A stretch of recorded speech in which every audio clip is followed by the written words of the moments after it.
Hello दोस्तों, नमस्कार दोस्तों। आप सब लोग कैसे हो? आशा करती हूँ कि आप सब लोग अच्छे होंगे और अपने अपने कामों में व्यस्त होंगे।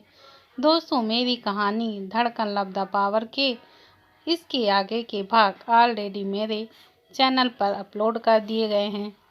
जिन दोस्तों ने उन्हें देखा नहीं हो, प्लीज़ मेरे चैनल पर जाकर उन्हें देख सकते हैं।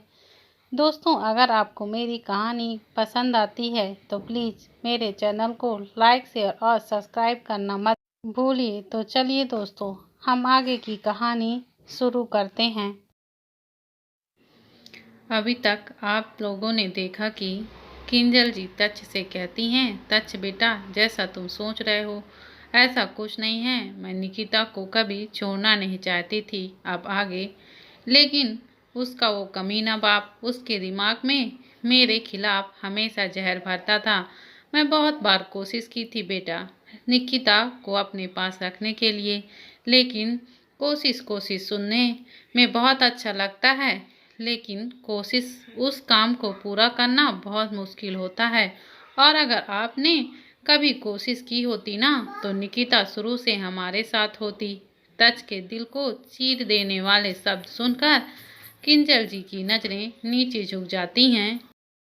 अब जब तक निकिता नहीं चाहती आप उनके सामने नहीं आएंगी। मैं नहीं चाहता कि आपको देखकर फिर से उसकी वही पुरानी दर्द भरी यादें ताज़ा हों और इन सब से मेरे बच्चे पर कोई असर हो। अखिल सर्द आवाज में बोलता है। बच्चा? कौन सा बच्चा? किंजल जी हैरानी से अखिल की तरफ देखती हैं। अखिल, मेरे भाई मुबारक हो, तो बाप बनने वाला है। निकिता भाभी प्रेग्नेंट है और साले तूने शादी कर ली और मुझे बताया भी नहीं। पर कोई नहीं, बच्चे के आने की खुशी में तुझे तो मीठा ही खिला देना। अनुज, जिसे डॉक्टर शास्त्री इमरजेंसी वार्ड में निकिता की कंडीशन जानने के लिए छोड़ कर गई थी, वो अभी इमरजेंसी वार्ड से बाहर आता है और अपने सामने अखिल को देख उसे ऊपर उठाकर गोल गोल घुमाते हुए कहता है। अनुज की बात सुन किंजल जी हैरानी से अखिल को देख रही थी। ओबरॉय विला में अखिल और निकिता की नज़दीकी देखकर वो समझ गई थी कि अखिल और निकिता के बीच क्या रिश्ता है, लेकिन अखिल निकिता से इतनी जल्दी शादी कर लेगा ये उन्होंने नहीं सोचा था। और क्या कहा था अखिल, मेरा बच्चा? और अभी वार्ड से बाहर आकर अनुज ने भी तो यही कहा कि निकिता प्रेग्नेंट है।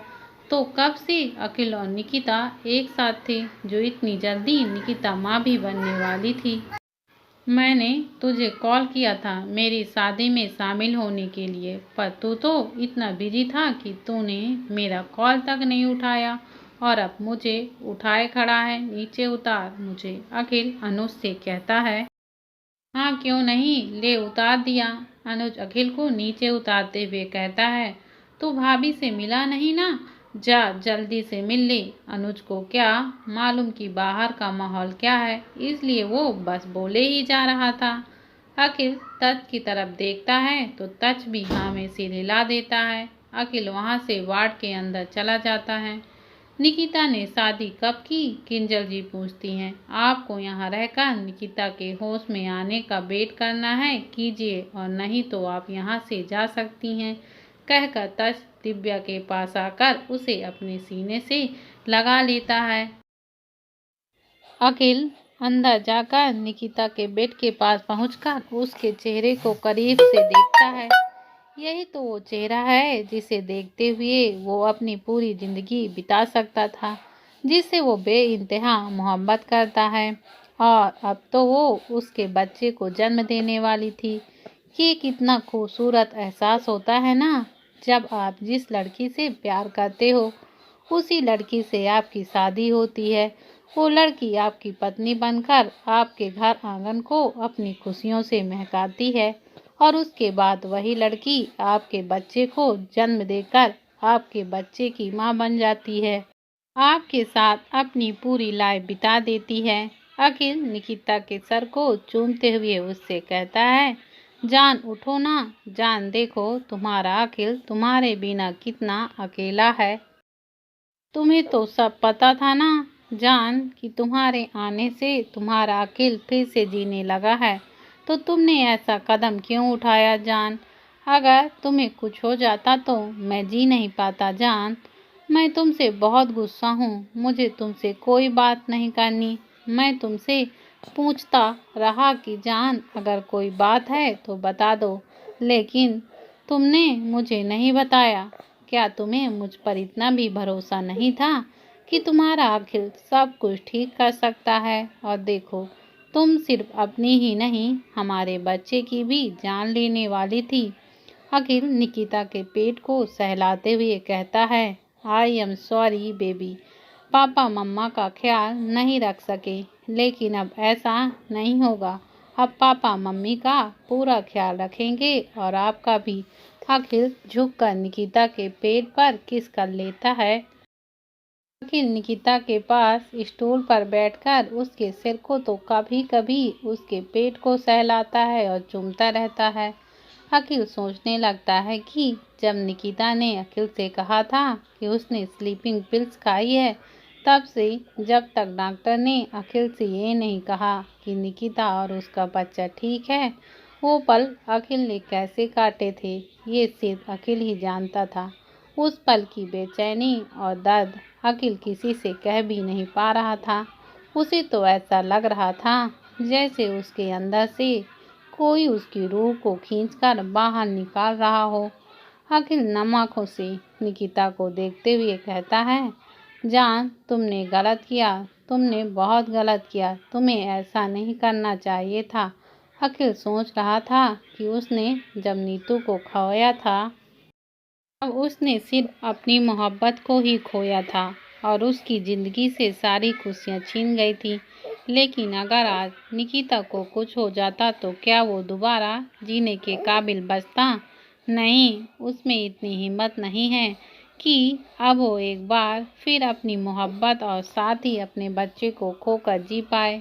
अखिल प्यार से निकिता के पेट को सहलाते हुए अपने बच्चे से कहता है, बेबी तुम्हारी मम्मा को तो पता ही नहीं है कि उसने अपनी नादानी में कितनी बड़ी गलती कर दी थी। अगर तुम्हें या तुम्हारी मम्मा को कुछ हो जाता तो तुम्हारे पापा तो बिल्कुल अकेले पड़ जाते ना।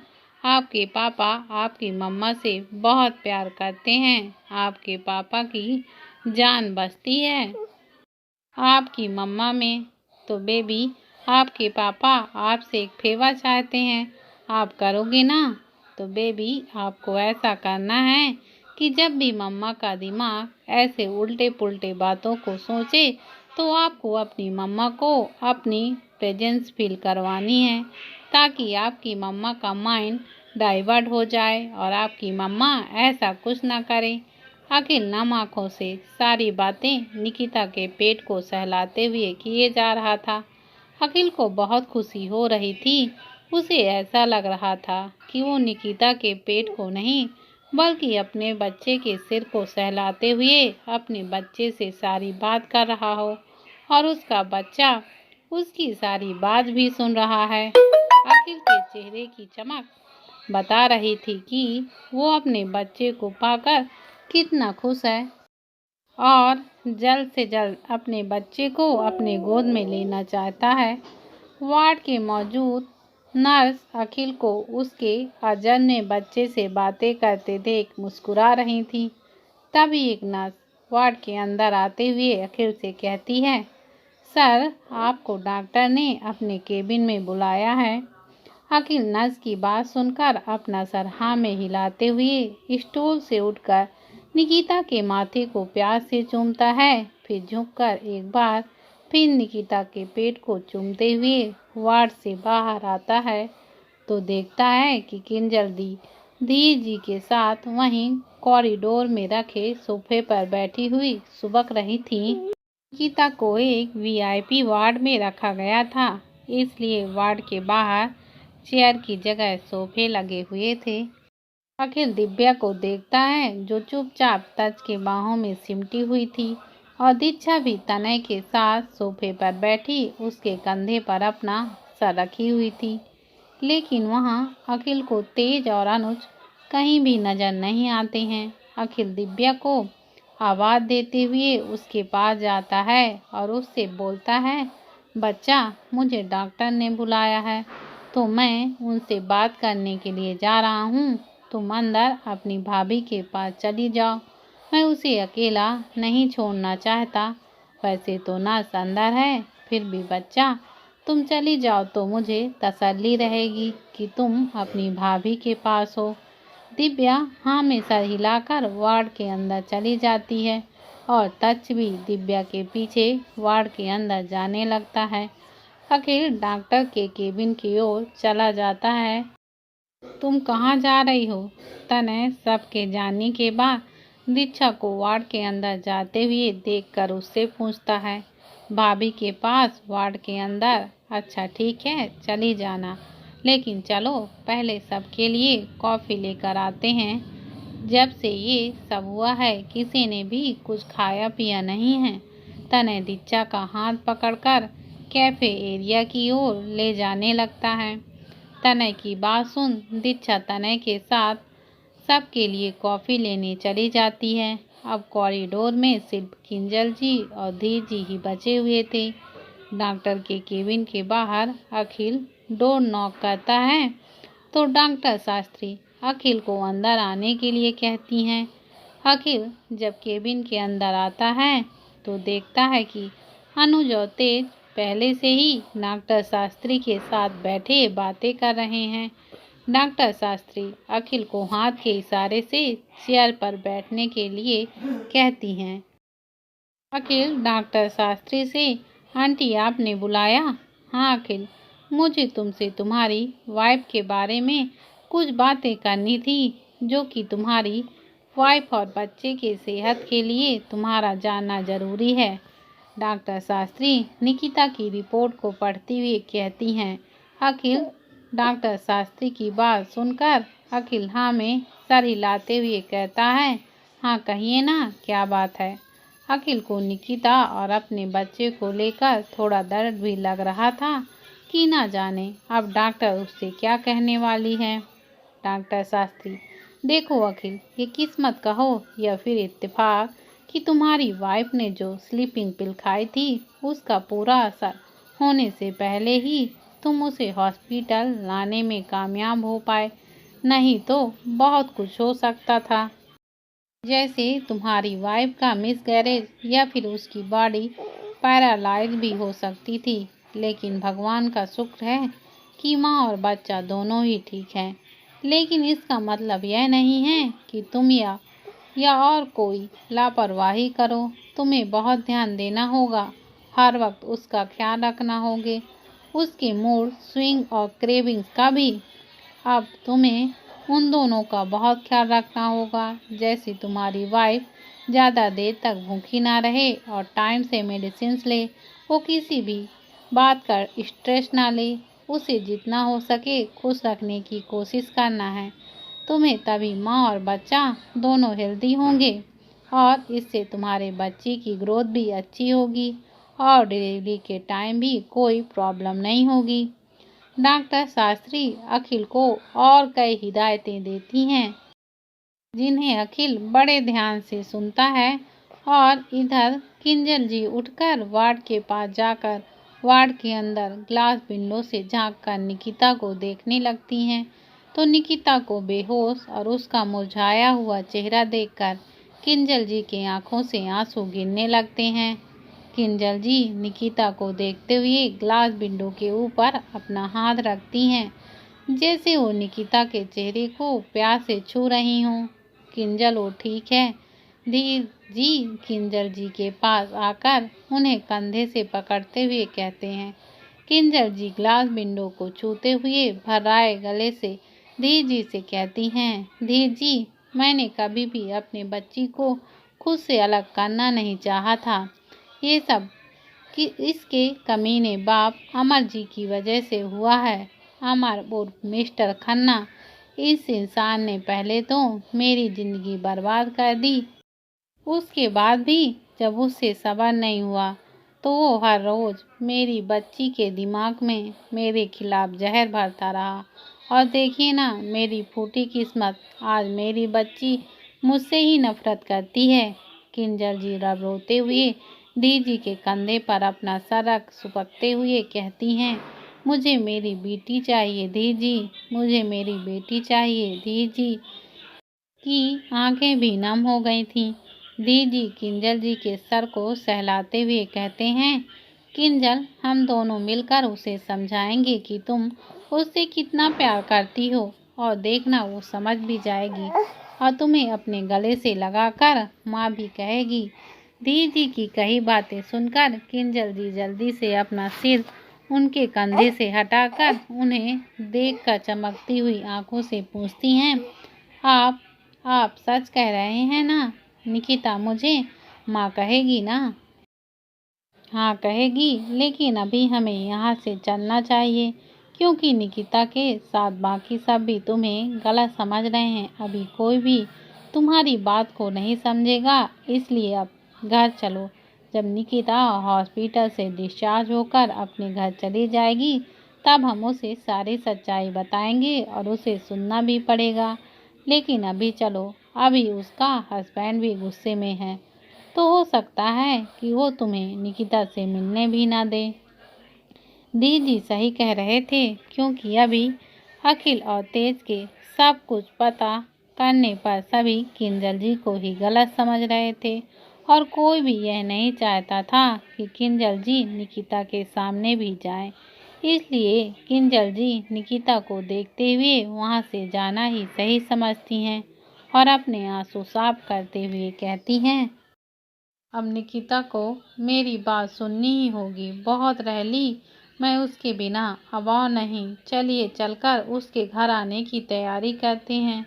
दीदी और किंजल जी वहां से चले जाते हैं। उनके जाते ही तनय और दीक्षा सबके लिए कॉफ़ी और बिस्किट लेकर आ जाते हैं। दीक्षा जब वार्ड में आकर दिव्या और तच को कॉफ़ी और बिस्किट देने जाती है, तभी वो देखती है कि निकिता को होश आ रहा है। दीक्षा, दी देखो तो, भाभी को होश आ रहा है। दिव्या और तच निकिता के योर देखते हैं तो निकिता को होश आ रहा था। दिव्या और दीक्षा दोनों मिलकर निकिता को बैठने में मदद करते हैं और उसकी तबीयत कैसी है, उसे कैसा लग रहा है, पूछती हैं। दिव्या, भाभी आप ठीक हो? अब कैसा लग रहा है आपको?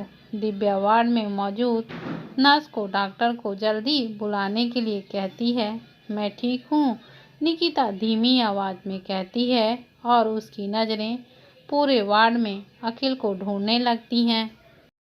दिव्या इस बात को भांपकर निकिता से कहती है, भाभी ओ डैडा, डॉक्टर आंटी से बात करने गए हैं, अभी आते ही होंगे। वार्ड में जो नर्स निकिता के लिए रखी गई थी, वो निकिता को होश में आते हुए देख और दिव्या के कहने पर तुरंत वार्ड से निकलकर डॉक्टर को बुलाने के लिए डॉक्टर के केबिन की तरफ भागते हुए जाती है। केबिन का डोर नॉक कर अंदर से कमिंग की आवाज़ आने पर नर्स अंदर जाकर डॉक्टर को बताती है कि पेशेंट को होश आ गया है। नर्स की बात सुनकर डॉक्टर निकिता को चेक करने जाने के लिए केबिन से निकलने लगती है। अखिल का दिल ये सुनकर कि निकिता को होश आ गया है, उसका दिल जोरों से धड़कने लगता है। अखिल को समझ में नहीं आ रहा था कि अचानक उसका दिल इतनी जोर से क्यों धड़कने लगा है। तो अब अखिल भी डॉक्टर से बात कर चुका था और डॉक्टर भी केबिन से निकल कर जा चुकी थी, इसलिए अखिल धीमे कदमों से केबिन से बाहर आ जाता है। तेज भी उसके साथ रहता है। अनुज को कहीं और जाना था तो वो तो पहले ही चला गया था। अखिल निकिता के वार्ड में आता है तो देखता है कि निकिता को होश आ गया है और वो दिव्या से बैठकर बातें कर रही थी और डॉक्टर शास्त्री निकिता का चेकअप करते हुए उससे कुछ सवाल कर रही थी, जिनके जवाब में निकिता हाँ हूँ ही कह रही थी। लेकिन जैसे ही उसकी नज़र डोर के सामने खड़े अखिल पर जाती है, उसकी नज़रें अपने आप नीचे हो जाती हैं। निकिता सोच रही थी अब वह अखिल का सामना कैसे करेगी। डॉक्टर शास्त्री अखिल को देखते हुए, अखिल ये अब बिल्कुल ठीक है, तुम चाहो तो इसे घर ले जा सकते हो, बस इसका अच्छे से ध्यान रखना और ये जितना खुश रहेगी उतना ही तुम्हारे बच्चे का ग्रोथ भी अच्छे से होगा। और हाँ, अब हर महीने तुम इसे हॉस्पिटल लेकर आओगे ताकि मैं इसका रूटीन चेकअप कर सकूं। अखिल डॉक्टर शास्त्री से अब तक जितनी भी हिदायतें दी थी अखिल ने सभी मानी थी। अभी भी अखिल हाँ में अपना सिर हिला देता है, लेकिन अखिल की नज़रें निकिता के चेहरे से हटती नहीं हैं। अखिल अपने कदम आगे बढ़ाते हुए बोला, बच्चा तुम घर जाकर अपनी भाभी के गृह प्रवेश की तैयारी करो। मैं कुछ देर में तुम्हारी भाभी को लेकर आता हूँ। दिव्या अखिल को देखकर बेड से उठकर अखिल के पास जाते हुए कहती है, आप भाभी से बात करो, हम चलते हैं। और हाँ, हमने उन्हें बच्चे के बारे में कुछ बताया नहीं है, तो आप ही उन्हें बताओगे कि अब एक छोटा शैतान उन्हें परेशान करने के लिए आने वाला है। तो वहीं निकिता डॉक्टर शास्त्री की बात सुन कंफ्यूज सी कि वो किस बच्चे की बात कर रही हैं। अखिल मुस्कुराकर दिव्या के गाल को छूते हुए आगे बढ़ जाता है। तो वहीं अब सब वार्ड से बाहर निकल कर चले जाते हैं। अखिल निकिता को छोड़कर सभी घर जाने के लिए निकल जाते हैं ताकि निकिता का स्वागत अच्छे से कर सकें। अखिल निकिता के पास पहुंचकर उसे ध्यान से देखने लगता है, जो अपना सर नीचे झुकाए चुपचाप बैठी हुई थी। अखिल अपनी गहरी नज़रों से निकिता को देखते हुए उससे पूछता है, तुम ठीक हो? निकिता अपना सर नीचे किए ही अपना सर हाँ में हिला देती है। तुम्हें पता भी है तुमने क्या किया था? तुमने मुझसे मेरी जीने की वजह छीन कर जाने वाली थी। अखिल की बात सुन निकिता अपनी नज़रें ऊपर कर आंसू भरे नज़रों से अखिल को देखती है। अखिल को निकिता की आंखों में आंसू देखकर ऐसा लगता है जैसे किसी ने उसके दिल को चीर दिया हो। अखिल जल्दी से बेड पर बैठकर निकिता का चेहरा थाम अपने माथे से जोड़ते हुए कहता है, तुम मेरी जान हो, मेरे जीने की वजह तुम ही हो।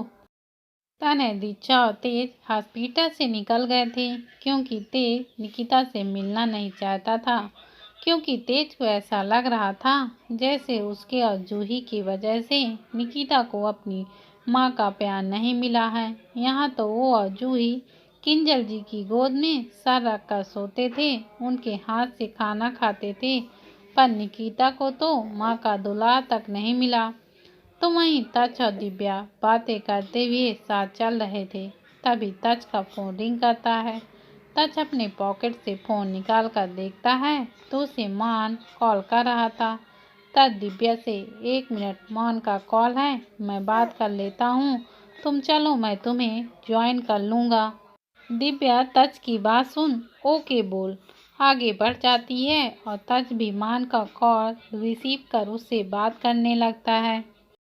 मान तच से, सुन तू अभी ऑफिस चला जा और मिस्टर शुक्ला अभी मीटिंग करना चाहते हैं और ये मीटिंग इम्पोर्टेंट भी है, मैं नहीं जा सकता इसीलिए तुझे बोल रहा हूँ। ठीक है, जा रहा हूँ। रजनी कैसी है? तच मान से पूछता है। मान अभी उसका ट्रीटमेंट चल रहा है, डॉक्टर से बात करने के बाद तुझे बताता हूँ। तच हूँ, ध्यान रखना उसका। मान हाँ बोलकर तच और मान दोनों ही कॉल कट कर देते हैं। अनुज रजनी को ठीक करने के लिए जो ट्रीटमेंट करना चाहता था, उसके लिए अनुज को रजनी की मेंटल कंडीशन जानने की ज़रूरत थी और इससे वो ज़्यादा देर भी नहीं कर सकता था। इसलिए उसने जितनी जल्दी हो सके मान को रजनी को साइकियाट्रिस्ट के पास ले जाने के लिए कहता है। इसलिए अभी मान और मानसी रजनी को लेकर साइकियाट्रिस्ट के पास गए थे और उन दोनों को ही निकिता के बारे में कुछ भी पता ही नहीं था। मान से बात करने के बाद जब तक जाने के लिए अपने कदम बढ़ाता है तो सामने का नज़ारा देखकर उसका खून खौल जाता है। तब अपने हाथ की मुट्ठियाँ इतनी कसकर बंद करता है कि उसके स्लीव में फटने के लिए उन पर दरार पड़ने लगी थी। तच अपने तेज कदमों से चलकर दिव्या के करीब जाने लगता है। दिव्या किसी लड़के की बाहों में थी और वो लड़का दिव्या को उसके कमर से पकड़े संभाले खड़ा था। तच उस लड़के का चेहरा तो नहीं देख पा रहा था, लेकिन उसे दिव्या की नज़रों में देखकर ऐसे लग रहा था जैसे दिव्या उस लड़के की आंखों में कहीं खोई हुई है। लड़का दिव्या को सही से खड़ा करके उससे पूछता है, ठीक हो तुम? दिव्या, हाँ मैं ठीक हूँ मैं, और थैंक यू मुझे बचाने के लिए। अगर आप मुझे नहीं पकड़ते तो मैं गिर जाती और अभी मुझे भी इसी हॉस्पिटल में किसी वार्ड में एडमिट करना पड़ता।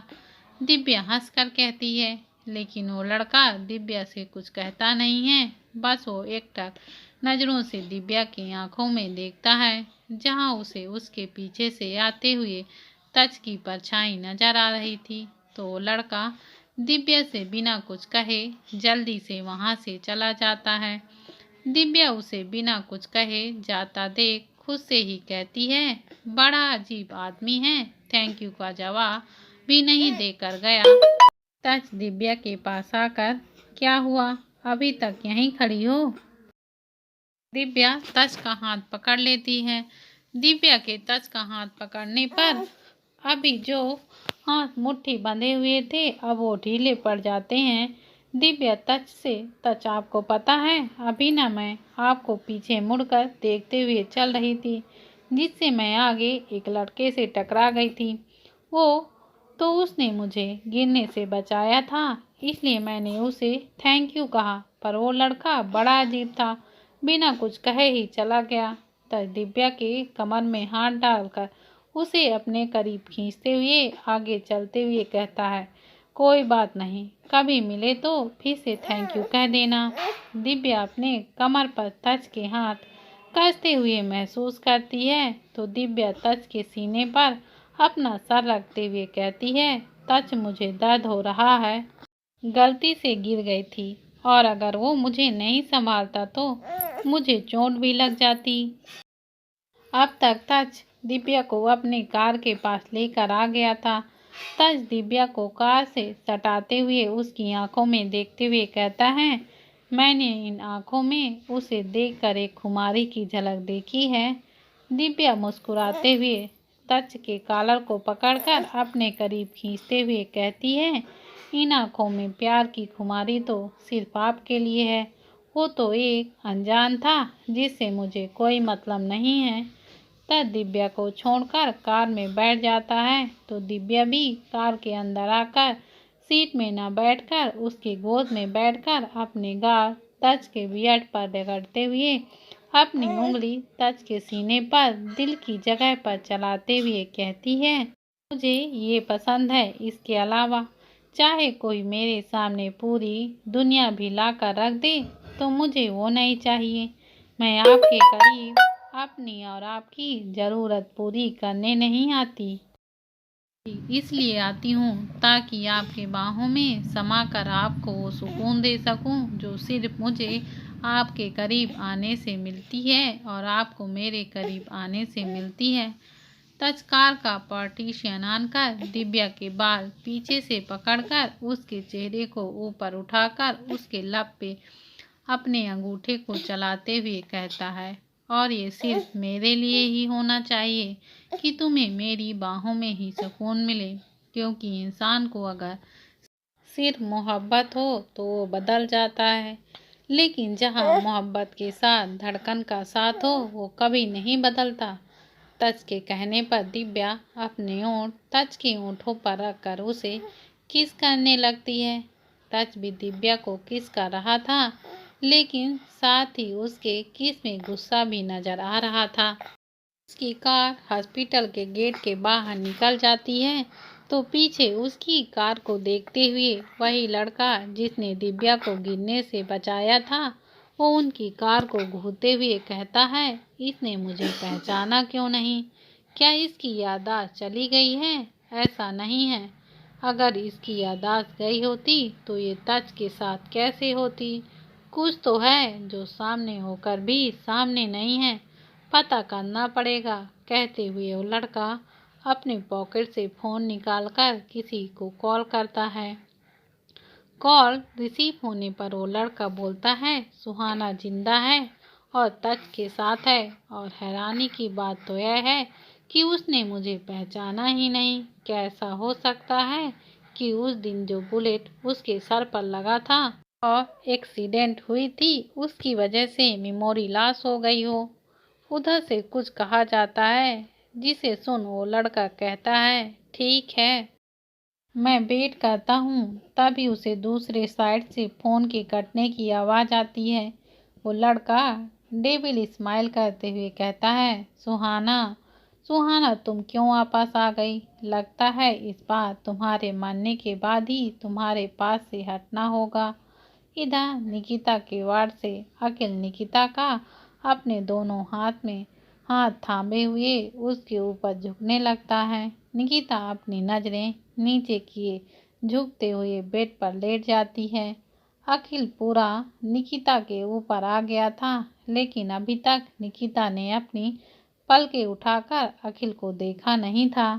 अखिल निकिता के गालों को सहलाते हुए उससे कहता है, निकिता, इतना हक तो रखता हूँ ना कि तुम्हारे इस कदम को उठाने की वजह जान सकूं। अखिल निकिता के गाल जिस अंगूठे से सहला रहा था उसे वो गीला लगने लगता है। निकिता के आंसू उसके गाल पर लुढ़क रहे थे। अखिल निकिता के आंसू साफ करते हुए फिर से कहता है, बोलो निकिता, क्या वजह थी जो तुमने इतना बड़ा कदम उठा लिया? क्या तुमने मेरे बारे में एक बार भी नहीं सोचा कि जो अखिल हर वक्त तुम्हें जान जान कहता रहता है, वो अपने जान के बिना क्या करेगा? क्या वो जी पाएगा? क्या तुम्हें अपने अखिल पर इतना भी यकीन नहीं था कि तुम्हारा अखिल सब कुछ सही कर सकता था? अखिल की बात सुन निकिता अखिल को कसकर अपने बाहों में भरकर रोने लगती है। अखिल कुछ देर निकिता को वैसे ही रोने देता है ताकि जो भी बात निकिता को सता रही है वो बस अब आंसुओं के जरिए बाहर निकल सके।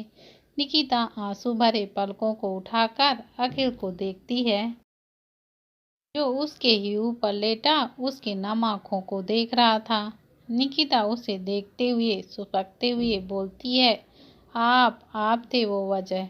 अखिल हैरानी से, क्या मैं था तुम्हारे सुसाइड करने की वजह? पर क्यों निकिता, मैंने ऐसा क्या कर दिया जो तुमने मुझे तुम्हारे बिना रहने की इतनी बड़ी सजा देकर जाना चाहती थी? मैंने क्या किया, बोलो। निकिता अखिल को छोड़े बिना उसे बताना स्टार्ट करती है, पिछली रात को आप मिस्टर खन्ना से बात कर रहे थे कि आप पैसों के लिए मुझे छोड़ देंगे। मुझे मिस्टर खन्ना को सौंप उनसे मुंह मांगी कीमत लेंगे, वो मैंने सुन लिया था। अखिल जी, मैं आपसे बहुत प्यार करती हूँ, आपके बिना जी नहीं सकती। और जब आपने आपकी बात सुनी तो आप मिस्टर खन्ना से कह रहे थे कि आप मुझे पैसे देंगे और मैं आपकी बेटी को, वो सब सुनकर मेरा दिल ही टूट गया था और इसलिए तुमने अपनी जान देने की कोशिश की। तो मिसेस अखिल अग्निहोत्री, आप जरा ये बताएंगी कि जब आपने मेरी बात सुनी थी तो आपने मुझसे पूछा क्यों नहीं था कि मैं ऐसा क्यों कर रहा था? मुझसे लड़ती, मुझे मारती, लेकिन एक बार तो मुझसे पूछती कि क्या तुमने जो मेरे मुंह से सुना वो सच भी था या नहीं? निकिता अखिल के सवाल सुन वापस से अपनी नजरें झुका लेती है तो अखिल निकिता की झुकी हुई पलकों को अपने लबों से बारी बारी चूमकर उसके नाक को अपने नाक से रब करते हुए कहता है, निकिता, नीतू के जाने के बाद मैं लड़कियों से दूर रहता था क्योंकि मैं किसी से मोहब्बत नहीं करना चाहता था और ना ही नीतू की जगह किसी और को देना चाहता था। पर जब तुम आई तब ये दिल तुम्हारे करीब आने से माना ही नहीं, तुम्हारे दिल ये धड़कने लगा। तुमने नीतू की जगह नहीं ली, तुमने तो अपनी जगह खुद ही बनाई है। तुम्हें वो दिन याद है जब मुझे ड्रग्स दिया गया था? अखिल की ड्रग्स देने वाली बात सुन निकिता अपनी पलकें उठाकर अखिल को देखती है और उसकी नजरें अखिल की नजरों से जा मिलती हैं। तब मैं इस कदर पागल हो गया था कि मैं तुम पर पूरी तरह से हावी हो गया था। उस दिन मैं अपने नशे में तुम्हारे साथ कुछ भी कर सकता था, तुम्हें चोट पहुंचा सकता था, उस दौरान तुम्हारी मौत भी हो सकती थी, लेकिन फिर भी तुमने मेरा साथ नहीं छोड़ा था। तुमने मुझे संभाला। तुम्हारी वजह से मैंने तुम्हें पाया है। तो तुम ये कैसे भूल गई निकिता कि जो लड़की अपनी जान की परवाह किए बगैर मेरी जान बचा सकती है, उसे कैसे छोड़ देता। तुम्हें पता है, अखिल निकिता के माथे को प्यार से चूमते हुए, उस दिन हमारा एक खूबसूरत सा रिश्ता बन गया था और उस खूबसूरत रिश्ते की निशानी हमारे बीच आने वाली है। अखिल निकिता के ऊपर से उठकर बैठ जाता है और निकिता के पेट को चूमते हुए कहता है, निकिता तुम माँ बनने वाली हो, मैं डैडा। निकिता हैरानी से अखिल को देखते हुए खुद भी उठकर बैठ जाती है और अपने पेट को छूते हुए अखिल से कहती है, क्या कहा आपने? आप सच कह रहे हैं, मैं माँ बनने वाली हूँ? अखिल मुस्कुराते हुए अपना सर हाँ में हिलाता है। निकिता की आंखों से खुशी के आंसू झलक आते हैं और उसके गाल पर लुढ़क आते हैं। निकिता अखिल के हाथ को पकड़कर अपने पेट पर रख खुशी से कहती है, अखिल जी हम पेरेंट्स बनने वाले हैं। अखिल मुस्कुराते हुए निकिता को देखने लगता है, लेकिन निकिता को जैसे ही याद आता है कि उसने सिर्फ एक गलतफहमी की वजह से वो अपने बच्चे को खो सकती थी और अगर अखिल उसे टाइम पर हॉस्पिटल नहीं ला पाता तो उसकी मौत भी हो सकती थी, अखिल के सीने से लगकर रोने लगती है और उससे सिसकते हुए कहती है, मुझे माफ़ कर दीजिए अखिल जी, मेरी एक गलती हमारे बच्चे की जान ले सकती है।